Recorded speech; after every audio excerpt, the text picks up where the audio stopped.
Today I'm going to show you how to hook up a towed car to an RV using a tow bar all by yourself. Now, it's not rocket science to do that, but there can be challenges if you're not able to park on a straight level surface like we are today. And the tips I'm going to share will make it easier, even if you're not doing it alone, but with two people together.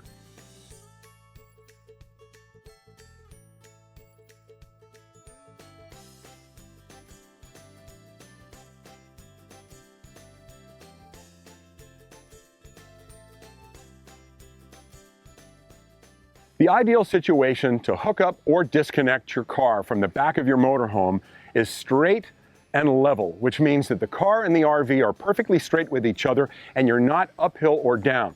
But that's not always possible. So today I'm going to give you some tips on how to do that, even if your tow bar isn't optimized for easy connecting and disconnecting the way ours is, or if you're doing it completely alone. Now, normally John and I do this job together, but maybe you're traveling by yourself, or maybe you don't have a partner who's with you to do it ever, and you always do it alone. I'm going to do it all alone today to show you exactly how I do it easily by myself in any condition. Uphill, downhill, doesn't matter. Now, you'll notice I have a pair of gloves here. Some people wear gloves to do this, some don't. I prefer to protect my hands and keep them clean. But even if you do this without gloves, these are going to be a key part of one of the tips I'm going to share with you today.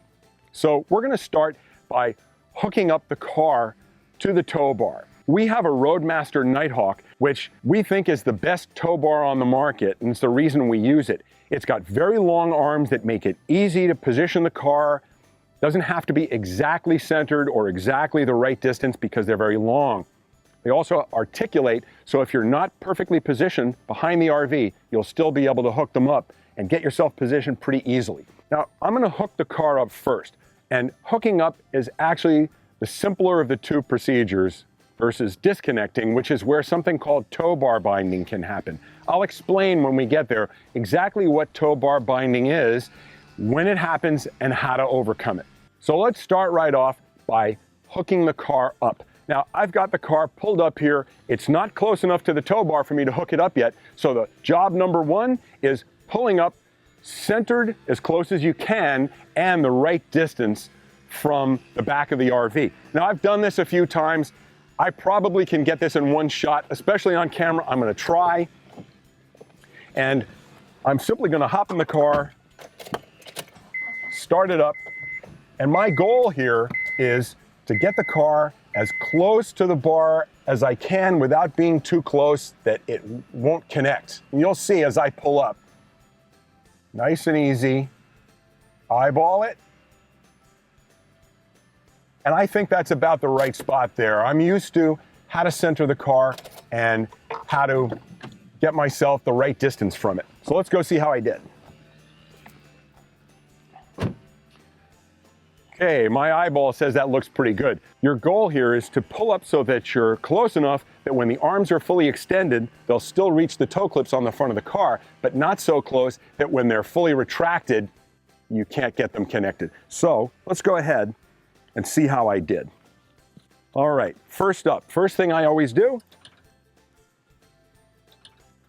I pop my toe clips loose so I can get them in and out. Now these are loose. That'll make it easier when I get over here just to go ahead and connect it. I'm going to take my safety cables and my umbilical off. Okay, and now I'm ready to swing the bar up into place. And the way Roadmaster bars go down is real simple. There's a tab back here that I pull, and now the bar will come down. And so I swing it over here, and guess what? I'm perfect. If I had pulled in it another 6 or 8 inches closer, I wouldn't be able to connect because obviously I'd be further in. If I were too far back, it wouldn't reach. So now we're going to drop our locking clip in place and flip that down. Now, one important tip, this is important on all tow bars. The pins that lock the bar in place, these red pins, they come in from the inside out. Never put your tow bar clip in from the outside in. And there's a reason for that. And that is because in the unlikely event that this locking clip fell out these pins, because of the geometry of the tow bar, these pins are going to try to work their way out. And if this clip fell out, this still won't come out. It's going to continue trying to push itself in this direction. So both clips come from the inside out. That's an important safety tip. It should never come into play because this will not come out. And what you want to do is drop it in and flip it down and make sure that it touches at the bottom. That will not come out. Now we swing this side across. Put that in. Same thing here from the inside out. Drop the pin in place. Locked. Now we're going to hook up our safety cables. These are breakaway cables in the unlikely event that the car should disconnect from the tow bar or the tow bar should disconnect from the motorhome. Those are going to make sure that the car doesn't just go careening down the highway. Now we're going to hook up our electrical umbilical, which brings power to the braking system, brake, tail, and turn lights. And in our case, because we use an InvisiBrake system from Roadmaster, it also charges our battery while we're driving down the road. So now these are hooked up. I have one last thing to do, and that is our breakaway cable. Again, in the unlikely event that the car should separate from the tow bar or the tow bar should separate from the motorhome, we have to have this cord in place. And what will happen is if this cord pulls, it will pull this pin out. That activated the brakes. I can actually hear the InvisiBrake in the back right now. It just powered up. The brake pedal is now down because I've pulled this pin. If I put it back in, it will shut it off. This is an important feature to have to make sure your car doesn't bang into the back of your RV if it should separate. Again, it's all very unlikely that that would happen. Now that I have everything connected, I'm going to get behind the wheel and back the car up on the tow bar till one of the two arms locks. Now, it's not essential that you do that. When I release the brake in the car, if I'm on perfectly level ground, it may just sit here. But if I'm slightly downhill, the car will roll forward until the tow bar is compressed. If I'm on a slight uphill, it's going to roll backwards. I don't worry about whether I'm on a hill or level. I always back the car up until at least one of the arms locks, and preferably two. It's kind of a game with us to see if we can get them both to lock when we go back, but it's not required. So let's see how I did here and see if I can get them both to click into place.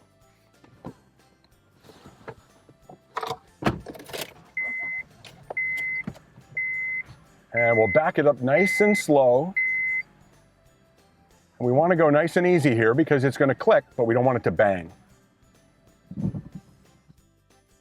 When the car is fully hooked up to the tow bar and you're actually ready to tow, there are a number of things you need to make sure are in place on the car. Now, every car is different. We're lucky. This is a 2003 Honda CR-V and it's a stick shift, which means there's only three things I need to do to make sure I can tow it. I have to put the key in the ignition and turn it back. That makes sure the steering wheel won't lock the entire time we're on the road. We keep a valet key handy for that purpose. I need to make sure the parking brake is off, and I need to make sure the car's in neutral. Other cars have many, many steps that you have to go through, sometimes 5 or 10 or 15 or more different steps. Things like starting the engine and shutting it off, or running the transmission through the gears. Some cars even have a special tow mode where you push a button to put it into tow mode. Whatever the manufacturer's instructions are in your owner's manual, you need to follow all of those to make sure that you're not going to do any damage to the driveline.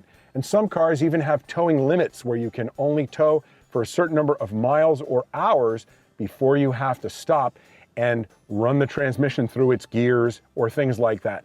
This car has no restrictions at all. And unfortunately, there are fewer and fewer new cars that have that kind of freedom. Stick shift is a big help. If you prefer to drive a stick shift car, you'll find those are probably some of the easiest cars to set up for towing because there are fewer requirements to do with automatic transmissions and requirements to prevent damaging them by towing them with four wheels on the ground. Another part of making sure you're ready to go after you hook up is part of your general pre-trip inspection for your entire RV, and that is checking all the lights, making sure your brake, tail, and turn lights all work on the back of the car. That comes through the umbilical. Now, some cars are set up with lights that are built in, others use auxiliary lights. Every car is different. make sure you know how your lights work and that you check them. Now I'm going to come up and see how I did. Well, they both locked. That means I had the car perfectly straight with the arms. That's great. Again, it's not essential that they both lock, but having one of them lock, make sure the car can't move backwards or forwards, and when I pull away, the other arm will lock. No problem. When it's time to disconnect, this is where tow bar binding can come in. Now, if you've heard of tow bar binding and you're not sure what it is, I'll explain. It's actually very simple, and it all happens right here at the release latches. It's not over here at the tow clips, it's here. And what happens is, especially if you're downhill slightly or a lot, or on a curve, when you're trying to disconnect, it can put pressure on these latches right here. Now, these latches from Roadmaster are called freedom latches. That's their name for them. And the reason they call them that is because they're very easy to release all the time. Now, you can see I can release these with one finger. And actually, any tow bar will release easily on perfectly level ground when you're straight like this most of the time. Our old tow bar didn't have any problem when we were flat and level. The problem is if you're on a bit of a turn or especially on a downhill, and that's where tow bar binding comes in. The weight of the car pressing forward, trying to compress these arms, puts so much pressure on these latches with 3,000, 3,500, 4,000 or more pounds of car pushing forward. That's where these latches come in. If all this pressure is pushing forward and you don't have non-binding latches like these, you'll try and pull up or push down on the release and they will not move. And that's how it was with our old tow bar. We had constant problems with binding. Anytime we weren't absolutely level or straight, we couldn't get them to release. And those latches pushed down to release them versus these that pull up. And there were times when I actually had to stand on them trying to get them to release, and they would not.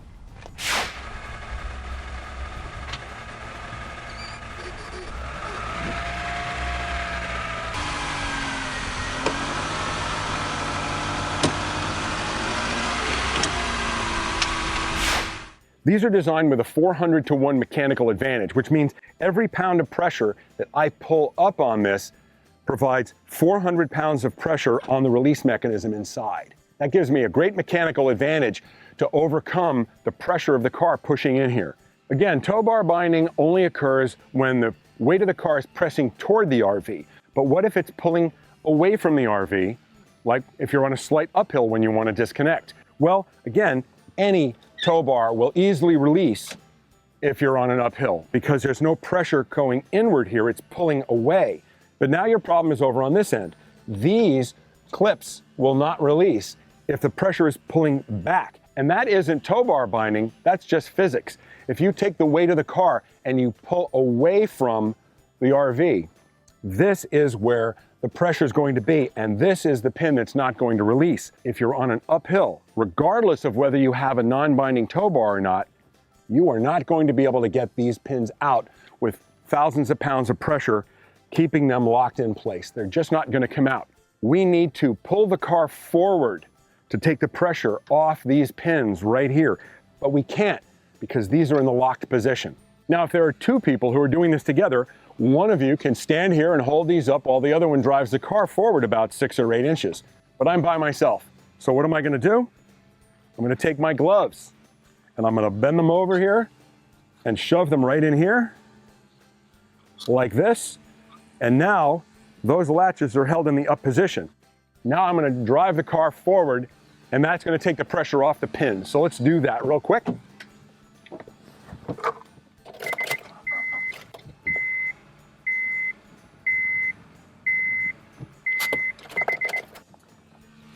Now I've set my brake, I've released all the pressure on these, and even if I were on an uphill, doesn't make any difference. The car is locked in place with the parking brake. I can take my gloves out of here and I can disconnect.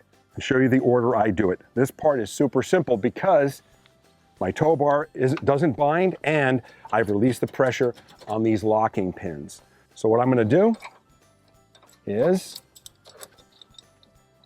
take off my safety cables, my breakaway cable, my umbilical. I'm going to flip my latch up here, pull this out. Let's lock this back in place so we don't lose it. Okay, flip this up. Okay, I'm gonna leave this sitting here, but don't forget to come back and put that clip in. Now we're gonna take this, clips right into place, and lay the bar over. And what I'll do here is, so that I can travel safely without dragging these on the ground, I'm gonna pull these across like this, drop these in, put this in here, and clip this into place here. So now I've successfully disconnected, except for this last thing. It's very important not to forget that. Don't want that falling off. These clips also come out, so if I'm here for a little stay and I want to stow these and keep the front of the car clean, I can do that as well. If I'm only in for a short time, I can leave them in place. So if I'm staying for a little while, not only will I take the tow clips out of the front of the car, but we'll also put our tow bar cover on. And speaking of tow bar covers, you may have seen in a previous video we did about our Nighthawk that Roadmaster offers a special deal for RV Geeks viewers when they buy a Nighthawk factory direct. Just tell them you want the RV Geeks package when you order it, and they'll give you a free tow bar cover and a free hitch receiver lock like ours. Those two things will protect your beautiful tow bar for a lot of years. We've gotten lots of use out of this already, and we take good care of it just like the rest of our RV, which is why it looks so good. Hooking up and disconnecting your towed car behind your motorhome is easier with two people, but obviously one person can do it by themselves, even if you're on a curve or an up or down hill when you're disconnecting. I hope you found a couple of these tips helpful. If so, consider subscribing if you haven't already and giving it a thumbs up. Safe travels, and thanks for watching. Now in real time, let's see how quickly we can connect our tow bar.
And just like that, we're ready to go.